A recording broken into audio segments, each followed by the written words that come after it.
नमस्कार मित्रांनो, आज आपल्यासाठी घेऊन आलेला आहे कानातील इयरिंग मुलांसाठी। हा गोल इयरिंग आहे, प्युअर स्टेनलेस स्टील आहे। याला डंबल बाली म्हणतात। ब्लॅकमध्ये याच्यामध्ये आपल्याकडे व्हाईट कलर भेटतील, ब्ल्यू कलर भेटेल। आकार छोटा मोठा असे 3-4 कलर आकारामध्ये आहे। त्यानंतर हा झाला चंद्रकोर बाली, प्युअर स्टेनलेस स्टील। याचे कलर उडत नाहीत। सर्वात महत्त्वाचं आता हा क्रॉस बाली लॉंग साईज,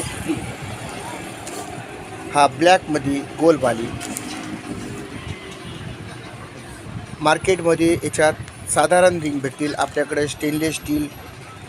आजकाल हे डोळ्याला लावायचे